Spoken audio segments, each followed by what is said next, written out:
Hola, mi nombre es Yulisa Cuellar. Continuando con el curso de Literatura Universal, hablaremos sobre el neoclasicismo.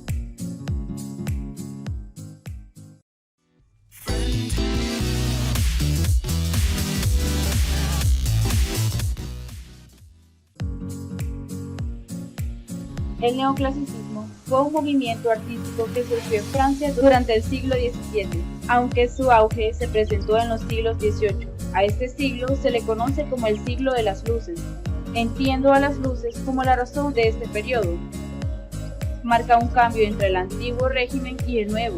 Durante este periodo tiene lugar un acontecimiento que marcó un cambio importante tanto a nivel social como político y económico.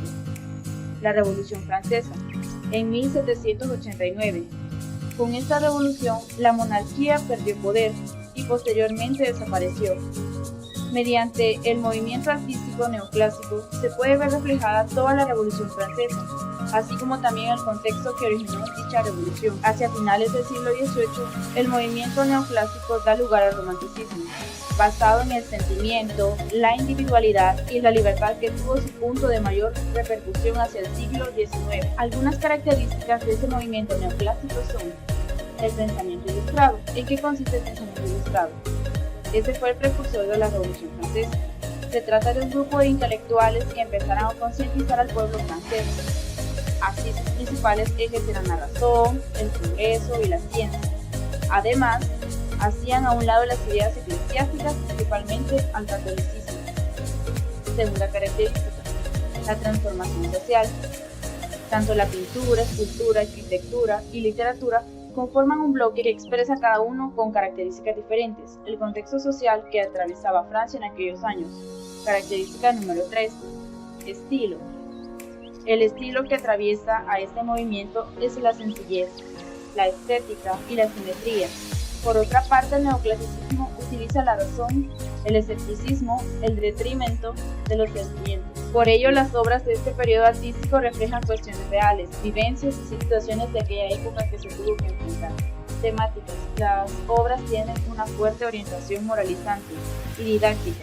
Sin embargo, no todo es razón y lógica para el neoclasicismo, puesto que también entre sus principales temas aparece la mitología y la figura de los dioses como poder supremo.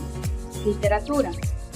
En la literatura hay un retorno hacia lo grecolatino, por tanto se resalta el aporte y la tendencia a la imitación de escritores griegos y latinos. Dada la tendencia de este movimiento artístico en cuanto a la literatura, se deja de lado la producción lírica, puesto que en esta época hay un fuerte rechazo hacia lo imaginativo, lo fantástico. Así, la literatura de la época tiene tres características principales. Una es la literatura moralizadora, crítica y didáctica. Algunos de los autores más importantes del neoclasicismo son Juan Menéndez Valdés. Este hombre nació en el año 1754 en Ribera de Fresno. Es un poeta y político español. Colaboró con el gobierno de Bonaparte, rey de España, por lo que se tuvo que exiliar a Francia tras la Guerra de la Independencia. Otro es José Iglesias de la Casa.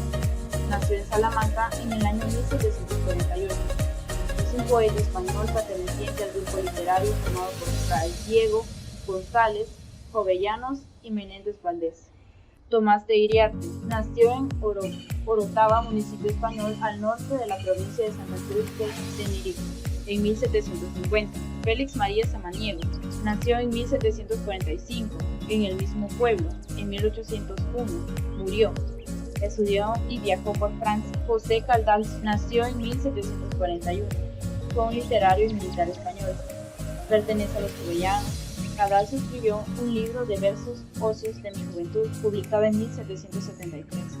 Fray Diego Tadeo González nació en la ciudad Rodrigo en el año de 1733. Fue un poeta español. A Fray Luis le debemos su poesía religiosa.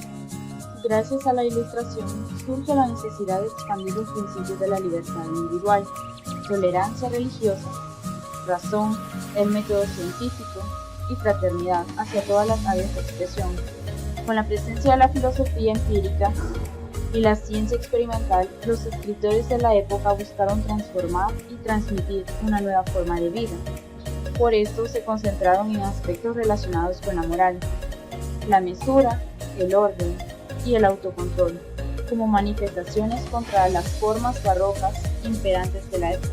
Se presentó una serie de cambios en los géneros literarios al diversificarse a otros formatos como parodias, melodramas, sátiras, cartas, diarios y ensayos. Por otro lado, los ensayos se transformaron en los nuevos divulgadores de ideas y pensamientos de los filósofos más importantes del movimiento. Asimismo, la poesía y la fábula emplearon animales y personajes valerosos entre sus protagonistas, con el fin de generar historias que tuvieran algún significado importante y que dejara enseñanza a los lectores.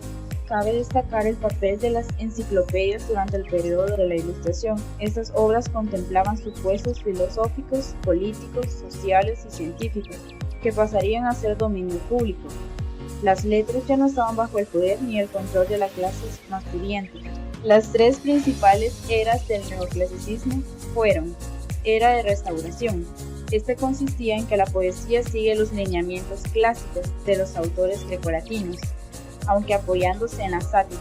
También se popularizan los teatros como espacios para exponer obras en prosa, lo cual da cabida a géneros como la comedia.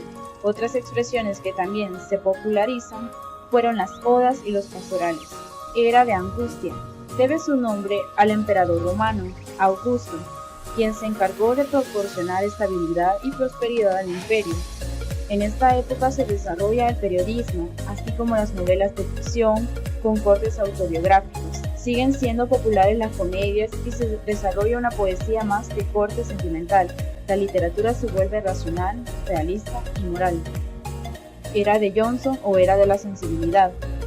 Los elementos principales que caracterizaron a esta época fueron balance, razón e intelecto. Hubo mayor concentración en un tipo de literatura folclórica y popular. Asimismo, los textos y obras de William Shakespeare se volvieron populares y reconocidos.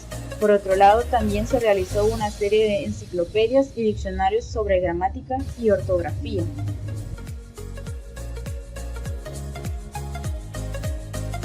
Muchas gracias, gente, por ver nuestro video. No olviden pasarse por nuestra aula virtual. Un saludo.